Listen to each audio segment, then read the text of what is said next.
15 avril 2019, un important incendie ravage la toiture de la cathédrale Notre-Dame de Paris du fait d'une composition structurelle propice à la propagation du feu. Lors de l'incendie, le fait que la charpente soit un seul et même grand espace a favorisé le feu, et le fait que le feu se soit développé rapidement et ait pris beaucoup de puissance rapidement. Donc protéger la cathédrale contre un nouvel incendie, c'est toute une panoplie de dispositifs complémentaires. Il faut se rendre près de Caen pour découvrir l'un de ces dispositifs inédits. Ici, les équipes de Baudin-Châteauneuf sont à l'œuvre pour l'assemblage à blanc des 2 fermes coupe-feu qui seront installées dans les combles de la cathédrale. Alors, le chantier de Notre-Dame représente une très belle opération pour Baudin-Châteauneuf, puisque notre lot, c'est participer à la protection incendie de la cathédrale. Le plus important, bien sûr, c'est de respecter les délais, car vu le nombre d'entreprises qu'il y a sur place, nous devons absolument être dans les temps. La structure est assemblée en quelques jours en atelier, afin de minimiser les opérations de montage sur le chantier de la cathédrale, puis redémontée en vue de son transport. Le 12 juillet 2023, les équipes préparent les derniers détails cosmétiques avant le chargement. On doit tout savoir faire chez Baudin, même la couture.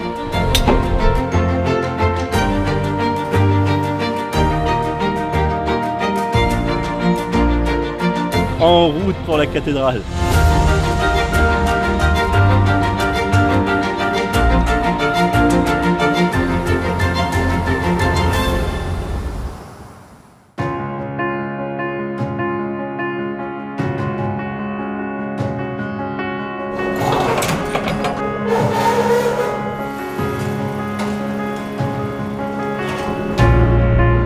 Nous recevons aujourd'hui les différents éléments coupe-feu qui vont venir se placer de part et d'autre de la flèche, une côté nef, une côté chœur.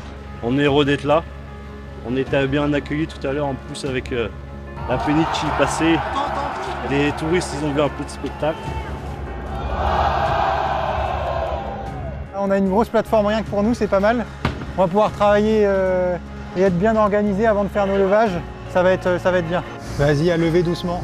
Les complexités techniques sont de plusieurs ordres. La première, c'est qu'effectivement, il a fallu concevoir des structures métalliques qu'on puisse préassembler en usine, transporter et surtout équiper de manière rapide sur place avant d'être levé dans un délai très court. Tout ça fait qu'il a fallu pas mal d'heures de bureau d'études et d'ingénierie pour arriver à la conception qu'on va être amené à poser. Allez, prochaine étape, on envoie tout là-haut.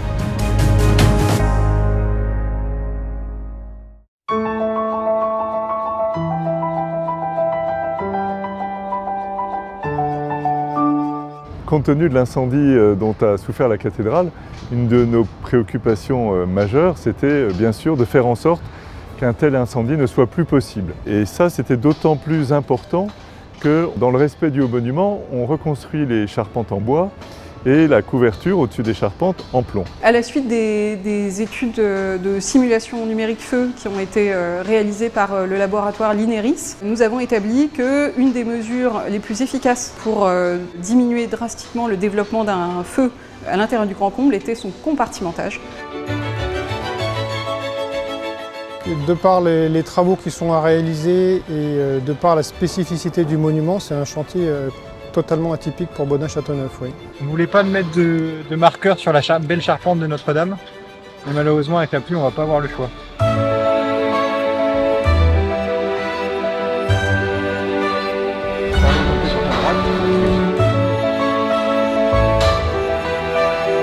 Top.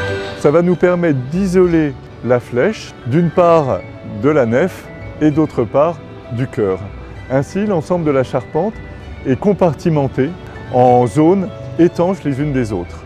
Une des spécificités de notre projet également, c'était d'avoir des structures qui s'insèrent au milieu de la charpente bois, qui elle effectivement est refaite à l'identique de la charpente existante. Donc dans des volumes très restreints, avec une géométrie parallèle aux fermes de la future charpente et avec même des pièces de bois qui vont traverser nos fermes coupe-feu. Là, même pour l'autre côté, c'est parfait. Ramazan pour Baudin, on va être prêt pour envoyer la deuxième structure. Dis-moi dès que ce sera bon pour toi. Ces structures ont été conçues d'une part pour être réversibles, c'est-à-dire n'interviennent pas directement sur le monument historique et puissent être retirées à tout instant. C'est bien sûr le cas de ces travées coupe-feu en métal qui sont conçues pour être déboulonnables en sous-œuvre des charpentes bois. Elles ne devaient en aucun cas interférer avec le projet architectural et patrimonial. Donc la prochaine étape pour ces fermes coupe-feu, ça va être d'être entièrement équipé avec le placo coupe-feu qui seront mis en place par notre sous-traitant. L'idée générale, c'est plus jamais ça. Et je crois qu'on a vraiment pris les moyens d'un dispositif solide et robuste et qu'on peut être confiant.